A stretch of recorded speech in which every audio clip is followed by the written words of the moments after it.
Hello friends, welcome back to the channel Anuradha Singh Unacademy. हम यहाँ discuss कर रहे थे मॉडर्न हिस्ट्री को। इसमें हम इंडियन नेशनल मूवमेंट को डिस्कस कर रहे थे। इसमें हम इसको 3 पार्ट्स में डिवाइड किए थे, तो 2 पार्ट हम ऑलरेडी डिस्कस कर चुके हैं और हमारा तीसरा पार्ट चल रहा था। तो हमने पिछली वीडियो में देखा कि जो जलियांवाला बाग हत्याकांड हुआ था, उसके जवाब में गांधी जी ने कहा कि ऐसी सरकार जो लोगों पर गोलियां चलवाती है, ऐसी सरकार का सहयोग और समर्थन करना गलत होगा। इसलिए उन्होंने खिलाफत आंदोलन, जो ऑलरेडी 1919 में स्टार्ट हो गया था, उसको सपोर्ट कर दिया और एक असहयोग आंदोलन चलाया 1920 में। तो आज हम यहाँ पे पढ़ने जा रहे हैं असहयोग आंदोलन के बारे में। असहयोग आंदोलन 1920 में चलाया गया। गांधी जी की एक किताब थी हिंद स्वराज, जिसमें उन्होंने लिखा था कि ब्रिटिश गवर्नमेंट जो है वो इंडियंस के सपोर्ट से चल रही है, और अगर इंडियन सपोर्ट करना छोड़ दें अगर, तो ये सरकार 1 साल के अंदर खत्म हो जाएगी। अब यहाँ आपको समझ में आ गया होगा कि असहयोग का मतलब क्या है, कि हम अगर सहयोग ही नहीं करेंगे ब्रिटिश गवर्नमेंट को तो ये अपने आप ही खत्म हो जाएगी। और इसकी रणनीति उन्होंने क्या की, इसकी रणनीति उन्होंने बहिष्कार की अपनाई, मतलब कि वो अपनी चीज़ों को प्रमोट करेंगे और विदेशी चीज़ों का बहिष्कार करेंगे।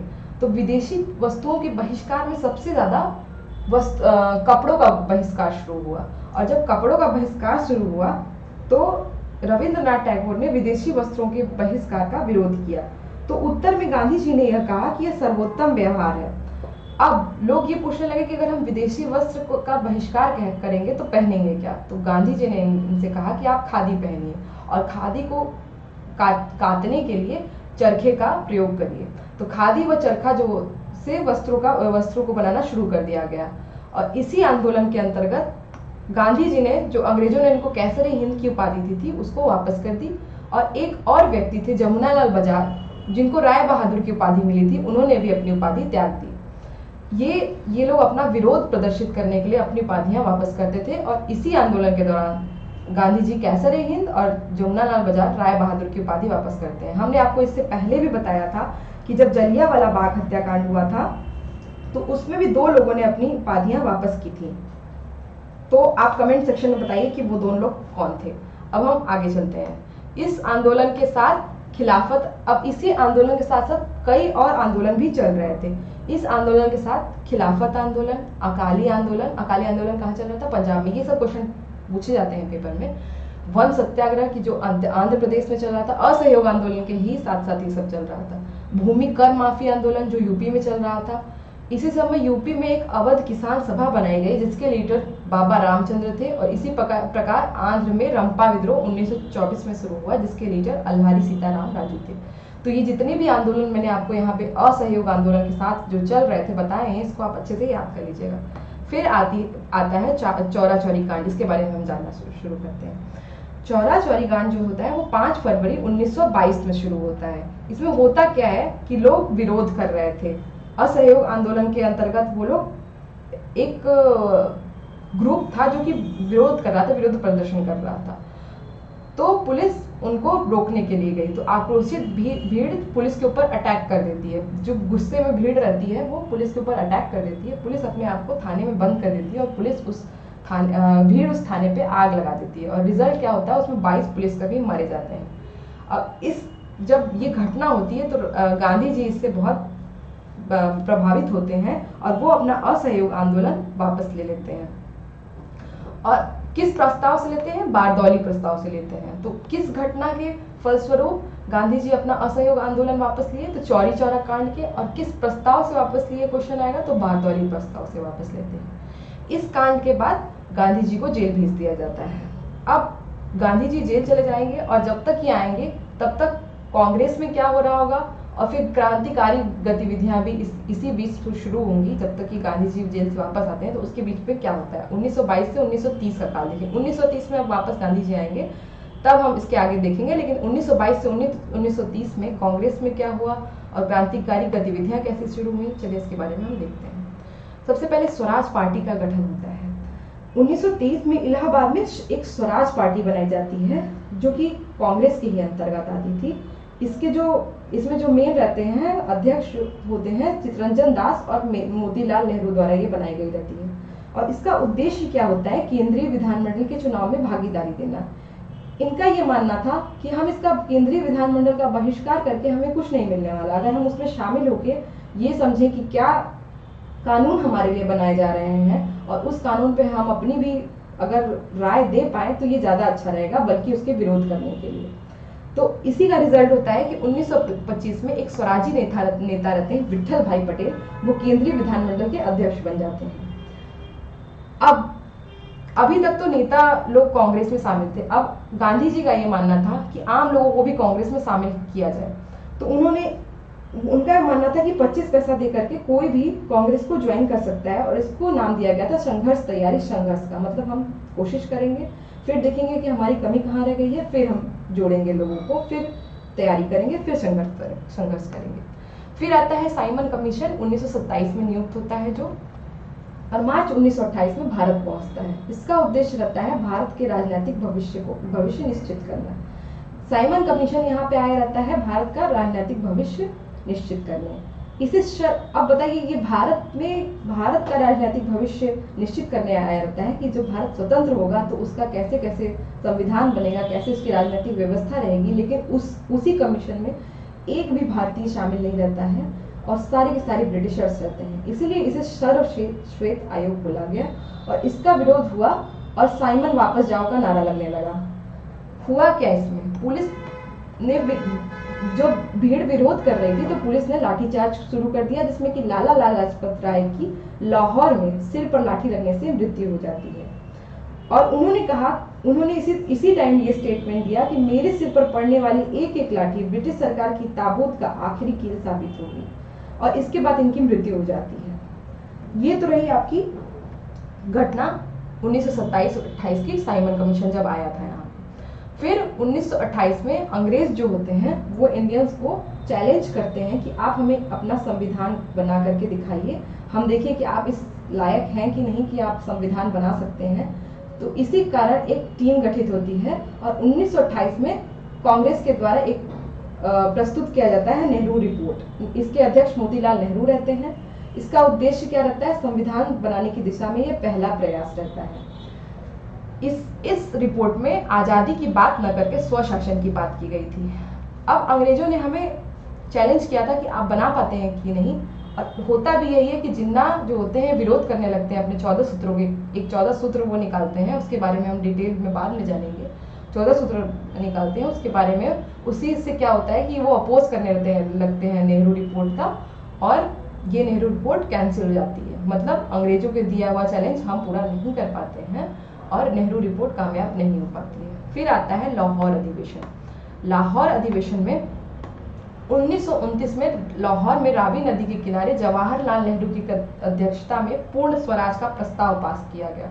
पूर्ण स्वराज का प्रस्ताव जवाहरलाल नेहरू की अध्यक्षता में 1929 में लाहौर में रावी नदी के किनारे प्रस्तुत किया गया था।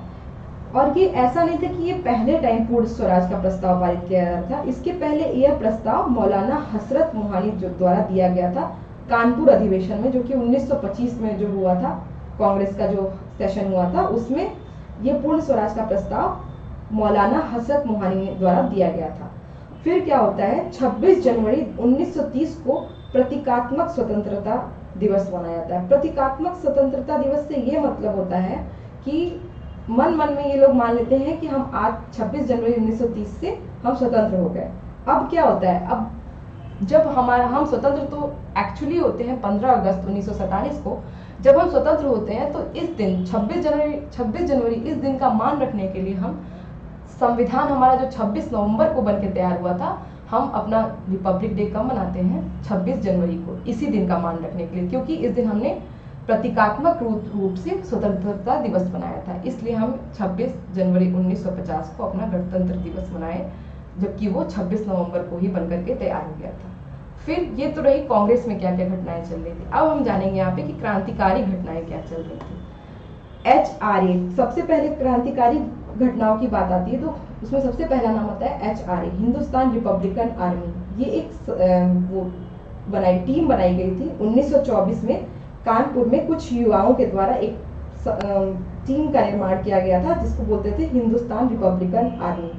और इसके फाउंडर कौन कौन थे, इसमें थे राम प्रसाद बिस्मिल, अशफाक उल्ला खां, सचिंद्र नाथ सान्याल और इन लोगों ने क्या किया कि इन लोगों ने बम और पिस्तौल की राजनीति शुरू की। अब यहाँ पे अंतर आएगा। अब देखिए, एक मूवमेंट मतलब एक आंदोलन और एक क्रांति, इसमें अंतर क्या होता है? रिवोल्ट और मूवमेंट में अंतर यही होता है कि वो अब तक मांग कर रहे थे कि हमें अपना शासन चलाने दो।